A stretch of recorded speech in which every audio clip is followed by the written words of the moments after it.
Hey there, guys, gals, and non-binary pals. Welcome back to CNU on the Lawn, your one and only source of student perspectives from a couch every other week. I'm Wyatt. And I'm Andrew. And this week's episode is brought to you by the Banana Pudding Ice Cream and Regs. If you haven't tried it, you need to, because that's the best ice cream that they ever have. This week's episode, we have our first student guests, two very exciting guests from CEE Fund. They'll tell us a little bit more about what that is, but we have current CEO Mike D'Ambrosio and CEO-elect Owen Growney. Welcome, guys. Thank you so much for having us. Appreciate it. So tell us a little bit about what CEE Fund is. Yeah, so CEE Fund stands for the Captain's Educational Enrichment Fund. Essentially, what we are, we're an investment fund. We have money that we've grown from donors, and then we have money that we were given by CNU, and we invest the money and basically just try to teach people financial literacy. Awesome. I think one of my favorite parts to add on to that definitely comes from a competition standpoint. There's a lot of different things that we're able to do with members from the fund, able to get a group of 5 or sometimes 10 together to be able to go to different places and compete. I think one of my favorites was the CFA competition that was in Richmond last spring.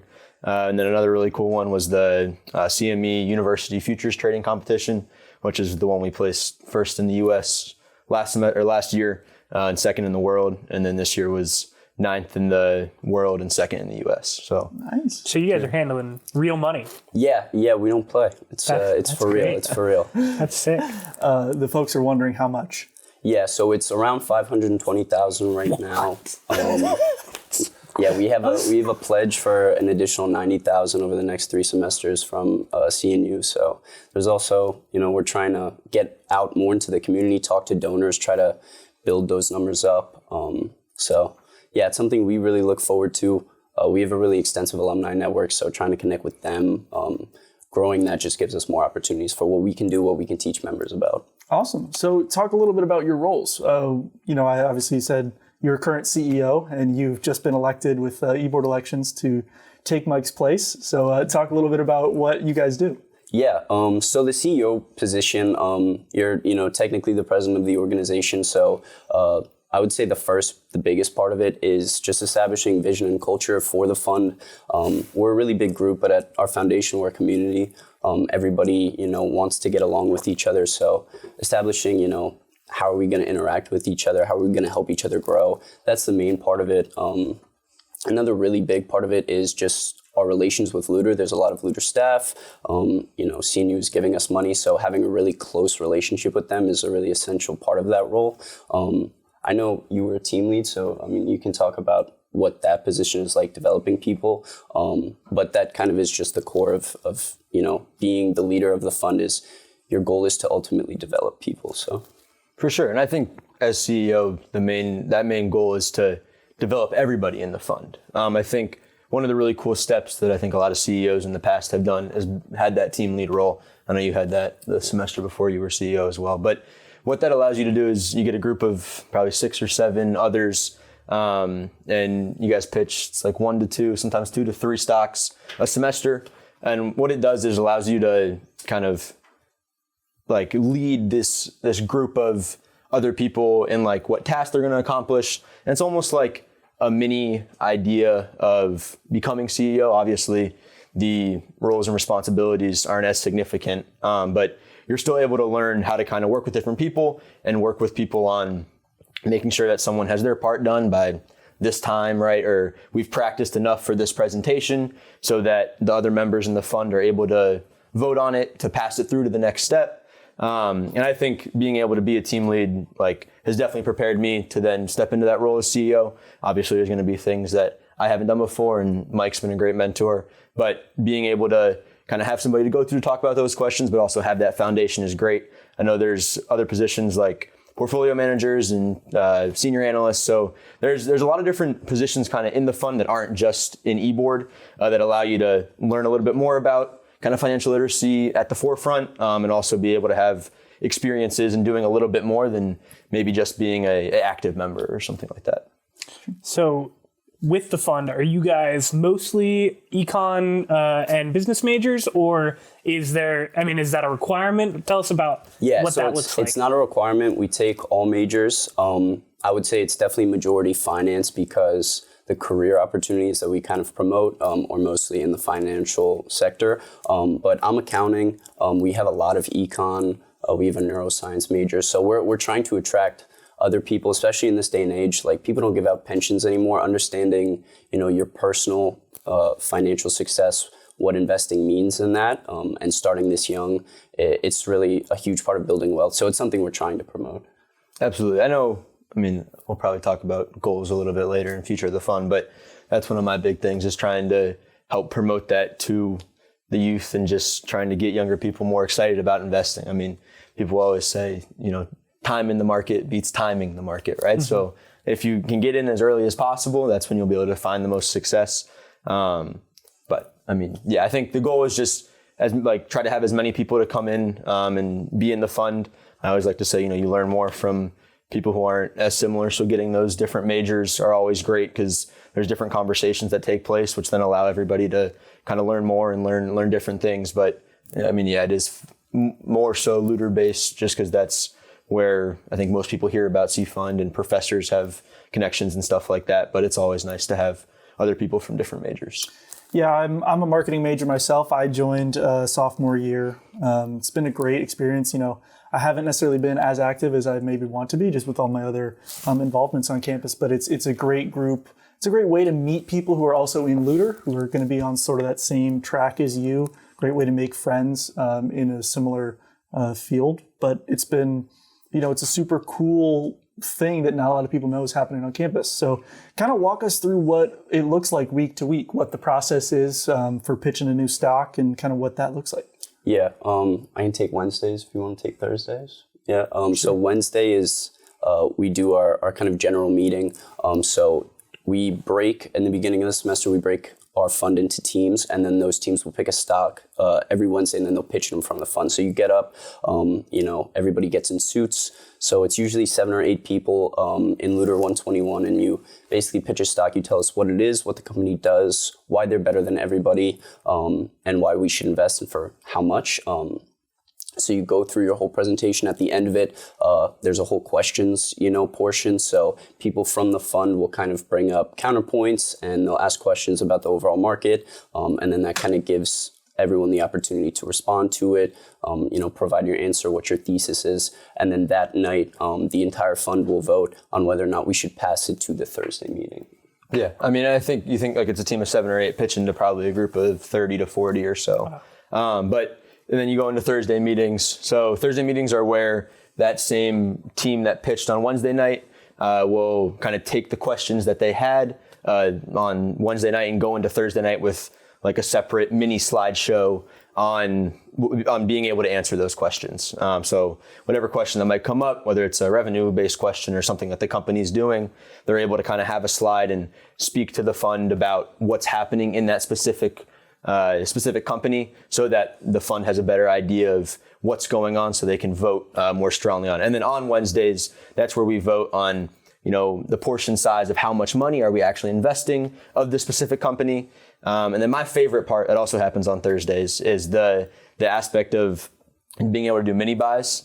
So that gives other members in the fund, usually will be like a solo pitch. So somebody can kind of dive into a company that they really, really like and be able to go to the rest of the fund and make their presentation on it. Now, it's a good way for other members in the fund who, maybe are super passionate about a specific company to get up in front of everybody and pitch that. Those are usually a little bit of a smaller portion size, but they're always more fun. And then they tend to move a little bit more, which is exciting. People will, get in the group chat and text about that, or at the next meeting, make sure to comment on it. So it's a neat environment where everybody's kind of locked into what's going on. People will poke fun if a stock has a bad day, or get super excited if they go up 10% or so. So it's neat to be able to kind of have everybody interested in what we're doing and kind of locked into the different presentations and things like that might be going on. Yeah, and there's a lot of stuff outside of that we do as well. I mean, we've got a fantasy league going. I know we're not. You and I. Yeah, we're not doing very well right now. I rode the Italian Stallion,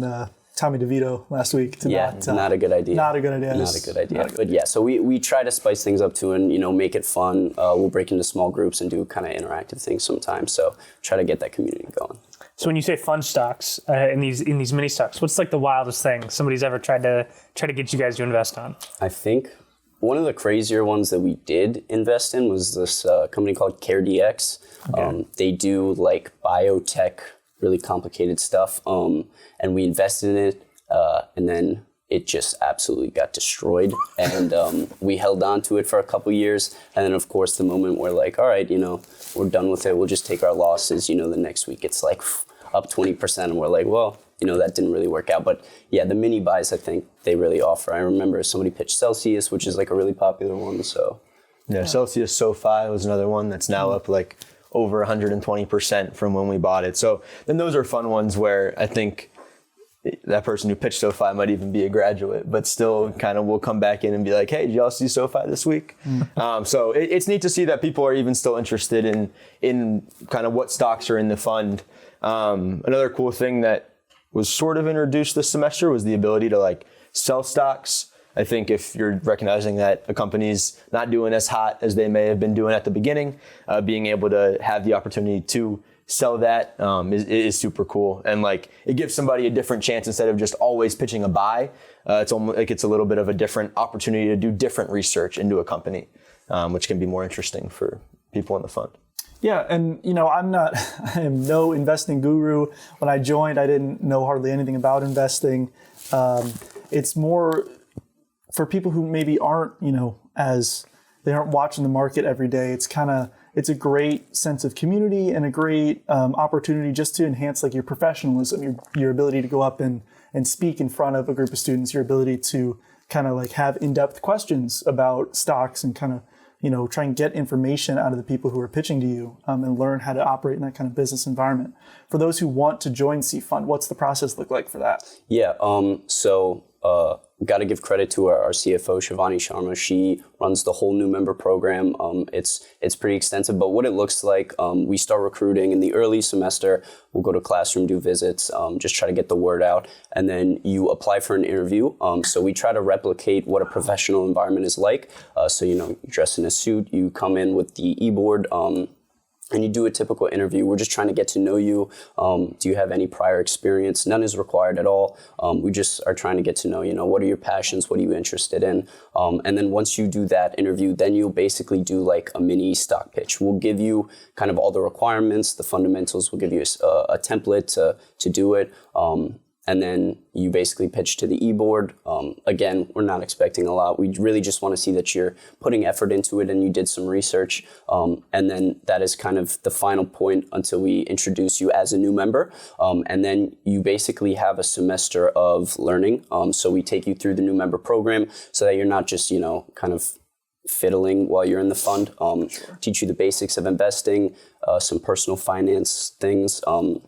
This really gives you or new members a jump start on their financial classes that they're going to end up taking later anyway. But if you're not in Luter, it just gives you a great foundation for financial literacy. And then at the end of the semester, what we actually have next week is the new member pitch. So all of our new members get put into teams and they basically recreate a typical CEE Fund pitch. And so I know the existing members like to have a lot of fun with them in the questions portion, but so it is a bit of a longer process, but it's really extensive and you really gain a ton. That for me was kind of one of my biggest periods of growth. And just quickly, Owen, can you explain a little bit of what Luter is? I know we've referenced it a couple of times for those who maybe aren't at CNU yet or just looking into CNU. Explain the Luter School of Business. Yeah, sure. I mean, Luter's our internationally accredited school of business. So it's got 4 pillars. You got marketing, management, accounting, and finance. And when you come into the business school, you'll take prerequisite classes mainly throughout your freshman and sophomore years, and then be able to take more of your major specific classes going into your junior and senior year. Perfect.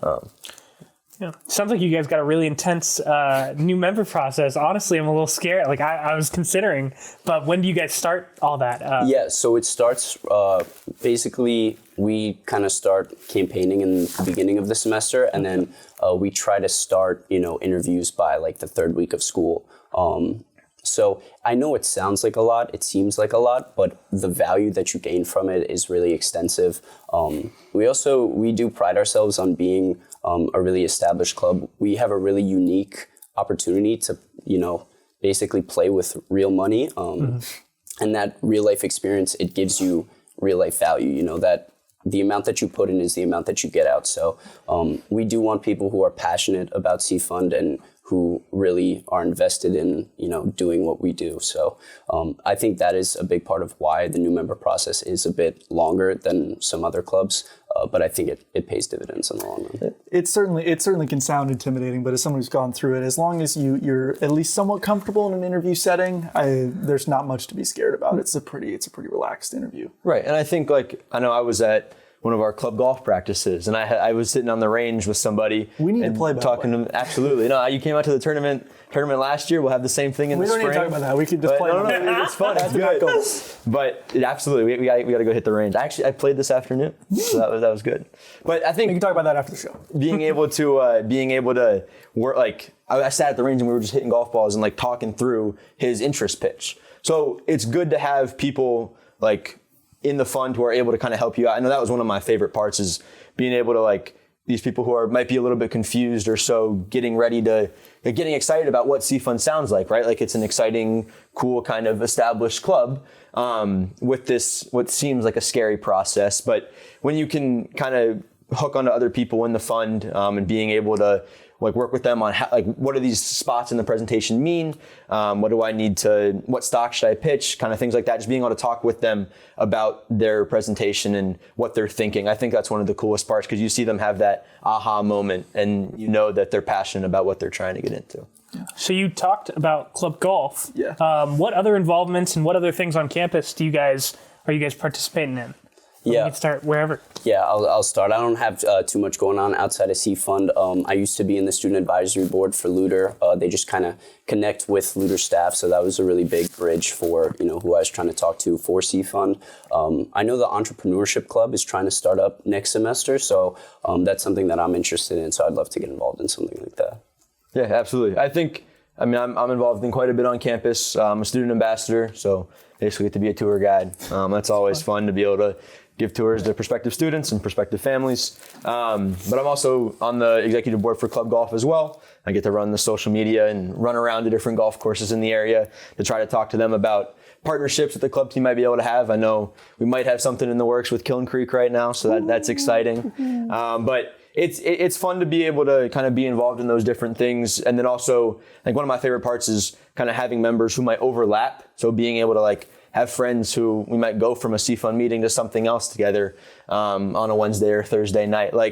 That's fun to be able to have people to hang out with and walk around, just walk to and from with. But it's also cool because it bridges the gap in interest. So if you're talking about something in CEE Fund, it's easy and smooth to be able to switch over to talking about something else. That's one of my favorite things, also being involved in quite a bit of different things. I'm also a freshman mentor this semester, which was where I kind of worked with a lot of those freshmen on their first meeting pitches and things like that. Because they would come to me and be like, hey, I know you're in CEE Fund, you seem passionate about it. You did the interest meeting pitch. So that's cool to be able to have people who kind of recognize your face and then want to come talk to you about what's going on in their presentation. And that's where that aha moment, I think, really comes to be. I know another one of our executive board members, our COO, for this upcoming semester, Jack Scarborough. He's also a student ambassador. So that's fun to be in the tour guide office. He is an RA, yeah. There you He's go. in Santoro? Sounds about right. I think he's in Potomac North. Oh, that's right. Close enough. Shout out, Jack. There you go.